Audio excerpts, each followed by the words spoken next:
Hello everyone, आप सभी का हमारे बरेली फार्मा यूट्यूब चैनल पर स्वागत है।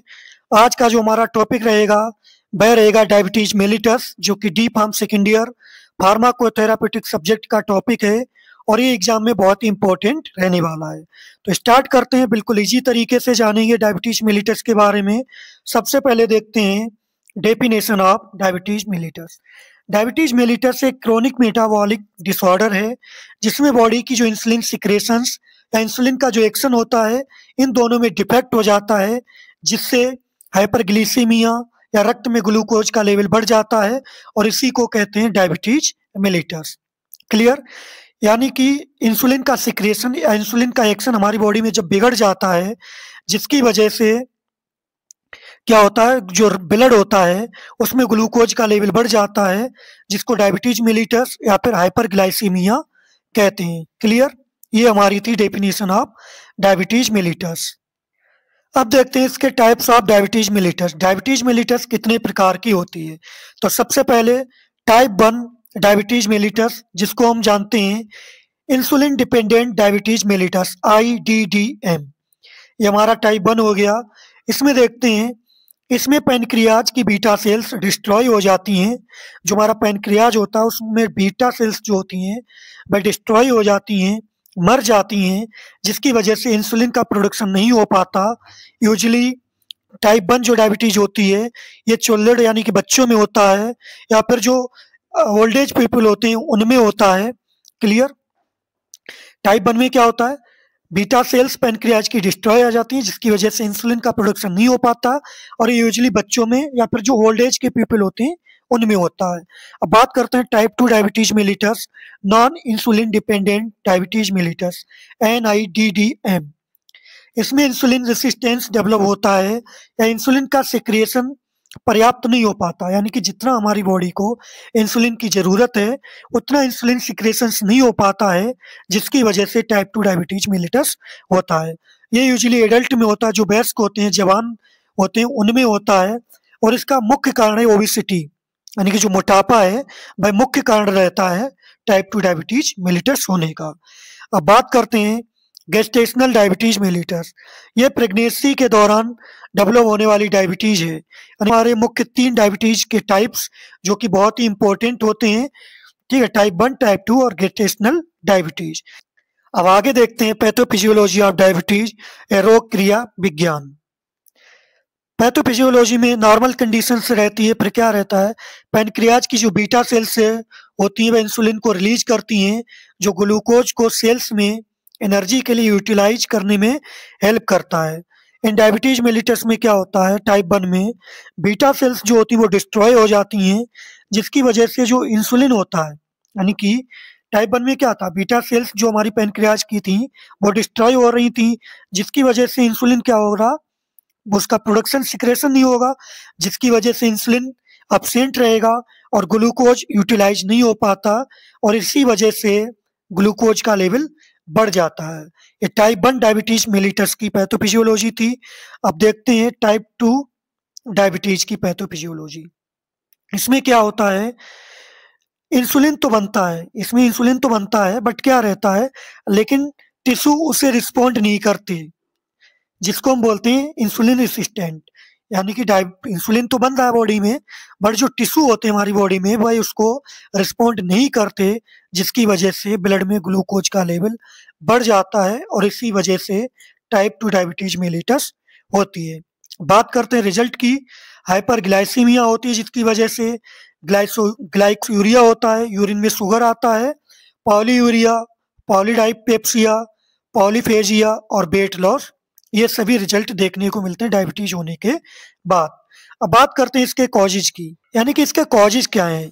जो टाइप मतलब डायबिटीज होती है वह उसके मुख्य कारण क्या है, किस वजह से होती है, या तो जेनेटिक हो सकती है, ऑटोइम्यून हो सकती है, ओबेसिटी मोटापा होने पर भी हो सकती है, सेडेंट्री निष्क्रिय जीवन शैली होने पर भी हो सकती है, पैनक्रियाटिस अग्नाशय में कोई दिक्कत होने पर हो सकती है, हार्मोनल भी हो सकती है, हार्मोन चेंज होते हैं तब भी, कुछ ड्रग्स होती हैं जिनकी वजह से हो सकती है, उसके अलावा स्ट्रेस, अगर ज़्यादा स्ट्रेस लेते हैं तब भी डायबिटीज हो सकती है, अगर बॉडी में इन्फेक्शन है तब भी हो सकती है, एजिंग, बढ़ती उम्र में भी डायबिटीज हो सकती है। प्रेगनेंसी, गर्भावस्था के दौरान भी डायबिटीज हो सकती है। ये सभी इसके कॉजेस थे। अब देखते हैं क्लिनिकल फीचर्स यानी कि सिम्टम्स, जिनको हम बोलते हैं लक्षण। डायबिटीज होने पर हमारी बॉडी में क्या क्या लक्षण, सिम्टम्स दिखाई देंगे। तो पहला, पॉलीयूरिया, बार बार पेशाब आएगी। पॉलीडायस्पेप्सिया, बहुत ज्यादा प्यास लगेगी। पॉलीफेजिया, बहुत भूख लगेगी। वेट लॉस, वजन कम होगा। फैटिग्यू, मतलब चक्कर और सिर दर्द होगा, मतलब चक्कर आएंगे, कमजोरी आएगी। ब्लड विजन, आंखों के आगे अंधेरा आएगा। डिलेड वाउंड हीलिंग, किसी को मान लो चोट लग गई तो जो घाव है वो बहुत ही दिनों में भरेगा। इन सर्व केस कीटोएसिडोसिस, ये हमारे सभी क्या थे, लक्षण थे। आगे देखते हैं फार्माकोलॉजिकल ट्रीटमेंट। ट्रीटमेंट दो प्रकार का होता है, एक फार्माकोलॉजिकल ट्रीटमेंट, दूसरा non pharmacological treatment. Pharmacological treatment वह ट्रीटमेंट होता है जिसमें हम किसी मेडिसिन का यूज करें, वह फार्माकोलॉजिकल ट्रीटमेंट कहलाता है। नॉन फार्माकोलॉजिकल ट्रीटमेंट, जिसमें हम किसी भी ड्रग्स मेडिसिन का यूज नहीं करते, वह हमारा नॉन फार्माकोलॉजिकल ट्रीटमेंट कहलाता है। तो सबसे पहले देखते हैं फार्माकोलॉजिकल ट्रीटमेंट। इसमें देखते हैं इंसुलिन थेरेपी टाइप 1 में मुख्य रूप से रैपिड एक्शन इंसुलिन, लिस्प्रो या spread, short acting insulin, regular insulin use करेंगे। इंटरमीडिएट एक्टिंग में एनपीएच, ये सभी ड्रग्स हैं हमारी। आगे देखते हैं लॉन्ग एक्टिंग। ठीक है, लॉन्ग एक्टिंग में आ जाएगा ग्लारजाइन एंड डेटिमिर, ये हमारी ड्रग्स हो गई। Use type 1 diabetes mellitus and type 2 में जब ओरल ड्रग्स इफेक्टिव ना हो तब हम इसका यूज करते हैं। अब बात करते हैं ओरल हाइपोग्लाइसेमिक एजेंट, मुख्यतः टाइप 2 डायबिटीज मेलिटस में।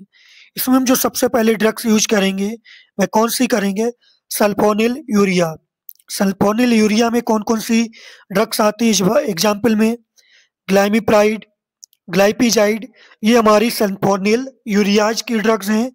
इससे क्या होगा, बीटा सेल से इंसुलिन सिक्रेशन बढ़ता है। अगर हम ग्लाइमिप्राइड, ग्लाइपिजाइड का यूज करते हैं तो बीटा सेल्स क्या होंगी, इंसुलिन का सिक्रेशन को बढ़ाएंगी। अब बात करते हैं बाइग्वानिडीज। बाइग्वानिडीज में क्या होता है, मेटफॉर्मिन हाइड्रोक्लोराइड, जो क्या करती है, हेपेटिक ग्लूकोज का प्रोडक्शन कम करती है, जिसकी वजह से इंसुलिन सेंसिटिविटी बढ़ती है।